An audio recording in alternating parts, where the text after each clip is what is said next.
In 2023, congressional Republicans were frequently divided, but on one issue, they were consistent, boosting funds and calling for policy changes at the U.S.-Mexico border. Joe Biden has been asleep at the wheel when it comes to the border. You need to wake up, Mr. President, before we get hit. And polls suggest that voters across the ideological spectrum continue to be concerned about the border crisis. In January, President Biden headed to the border to meet with patrol officers. He did not meet with migrants. U.S.-China relations hit a new low when U.S. intelligence discovered a Chinese spy balloon flying over the continental United States. When we first saw the spy balloon, it was really unclear how sinister it was versus whether this was a mistake. The Chinese came out really quickly to say, oh, it was a weather balloon that had blown off course.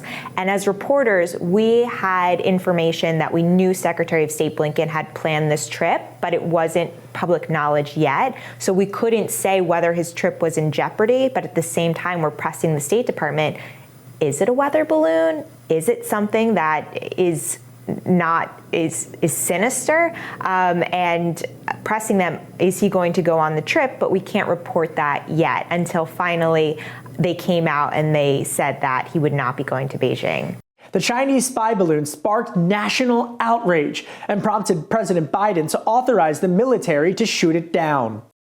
Economically, Biden also authorized for additional sanctions to be placed on Chinese companies involved with the CCP's supply chain, a supply chain that crafted the spy balloon. On Wednesday, when I was briefed on the balloon, I ordered the Pentagon to shoot it down on Wednesday as soon as possible.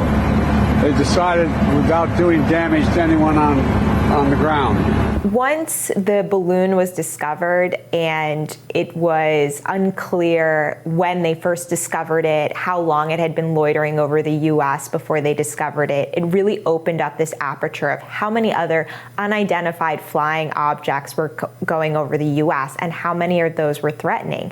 And in quick succession, we saw the Biden administration shoot down another unidentified flying object, and it was unclear what the main plan really was because they weren't able to collect some of the debris from the objects they shot down. And there were some reports that these were just hobby crafts. Our friends are playing politics with U.S. intelligence. And the bottom line here is that shooting down the surveillance balloon over water wasn't just the safest option, but it was the one that maximized our intelligence payload. They shot it! The U.S. worked throughout the year to remove Chinese espionage centers from downtown cities to college campuses. In the Indo-Pacific, China continued to break with decades of standard operating international norms, routinely conducting military drills in the Taiwan Strait, raising alarming concerns that Chinese leader Xi Jinping was moving closer to invading the democratic island. Congressional lawmakers in both parties moved to increase funding for Taiwan's defense and to meet with Taiwan leaders. In April, less than 2 months after the U.S. shot down the spy balloon, now former House Speaker Kevin McCarthy hosted Taiwan President Tsai in California. We take our support for the people of Taiwan seriously. U.S. politicians remain deeply united in their skepticism of Xi's motives for failed efforts to broker some type of a peace agreement between Russia and Ukraine. And Xi's visit to the U.S. in November, his first visit to the U.S. in 6 years, did little to improve the tensions. For years, Washington has pressed Xi to address the opioid crisis, which has killed tens of thousands of Americans, asking Xi to stop Chinese companies from dumping fentanyl into the drug trafficking market. The White House sought to project progress on the fentanyl crisis, but even Biden pushed back against Xi's authoritarian regime to reporters after his meeting with Xi. So today, with this new understanding, we're taking action to significantly reduce the flow of precursor chemicals and pill presses from China to the Western Hemisphere. It's going to save lives, and I appreciate President Xi's commitment on this issue.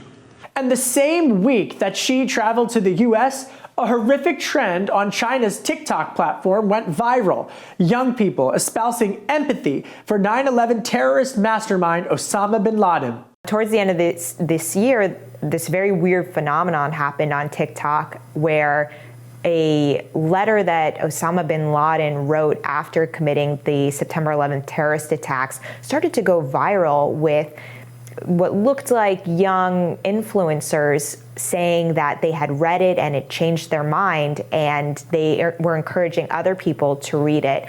But as the reporting panned out, it seemed that there were a small group of influencers that didn't have much reach, and that the media, when they got a hold of this story and saw it, actually gave it a bigger life. But that in turn triggered TikTok to look into the algorithm and roll that back. Lawmakers in both parties immediately renewed their calls against ByteDance, the Beijing-based tech company which owns TikTok, citing national security concerns. We need to ban it nationwide. It's a great first step to ban it on all federal devices, including federal contractors. That's a lot of people, millions of devices around the country. But the truth is, it's a huge danger for our kids. It is a backdoor for communist China into the private lives of our children.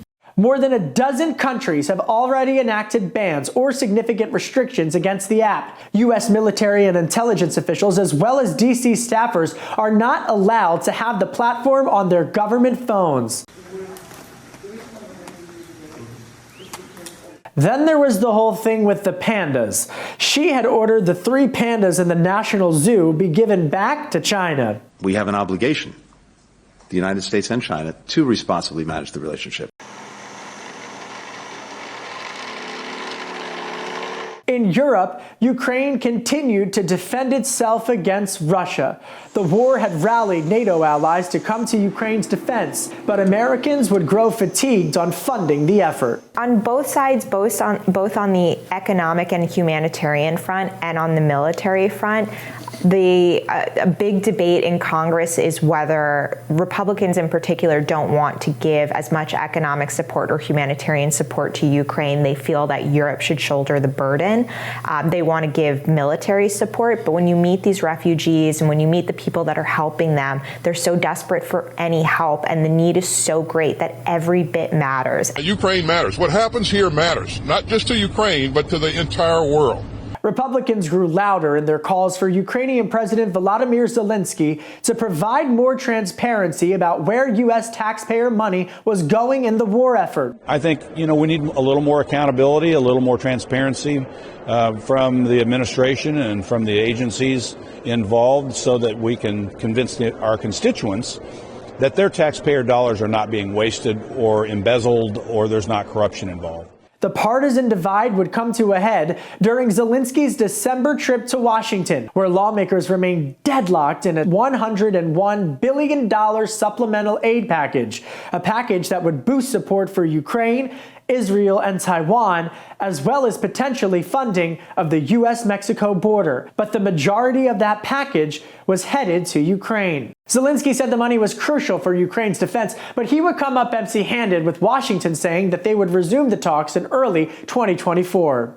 In Ukraine, we are fighting for our country and freedom, and also in Europe, we say for our freedom and yours. A total of $75.4 billion has already been sent so far to the Ukraine from the United States. And here's a breakdown. $2.7 billion in humanitarian aid, $26.4 billion in financial aid, and a combined $46.3 billion in total military aid. That includes security assistance, weapons and equipment, plus grants, loans for additional weapons. So October 7th, October 8th, October 9th, it was unbelievable to try and wrap your head around what was happening.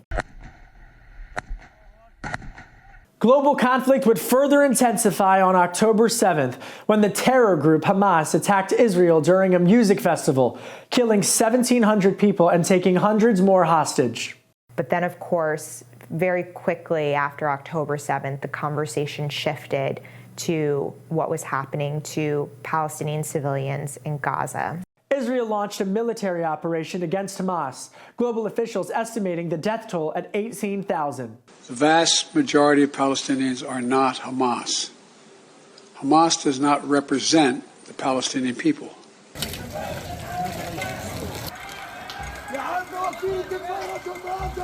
The Israel-Hamas war reverberated through the United States, with hundreds of protesters in major cities. Hate crimes and hate speech against Jews and Muslims dramatically increased. The far left of the Democratic Party, including Congresswoman Rashida Tlaib, vocally opposed Biden's support for Israel. But Palestinian people are not disposable.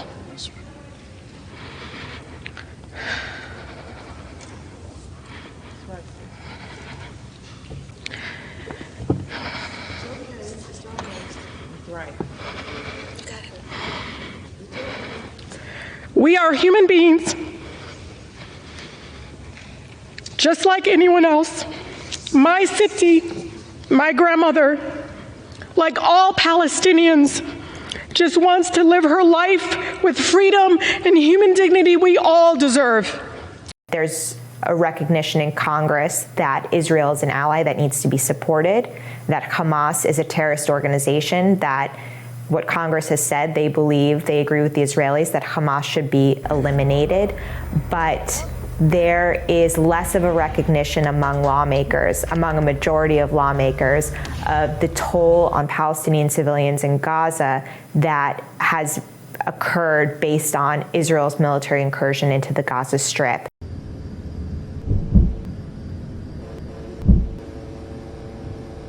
Senate Majority Leader Chuck Schumer, the highest-ranking elected official who is Jewish, offered a moving speech on the Senate floor. October 7th will go down as a day of inextinguishable grief, the deadliest single day for Jews since the Holocaust, a reminder of much older, darker days we must never return to. It all came to a head during a House hearing on anti-Semitism on college campuses, where lawmakers grilled the presidents of MIT, Harvard, and the University of Pennsylvania. And this exchange would spark national outrage and bipartisan backlash. Our policies are guided by the U.S. Constitution, so our longstanding open expression guidelines follow the Constitution.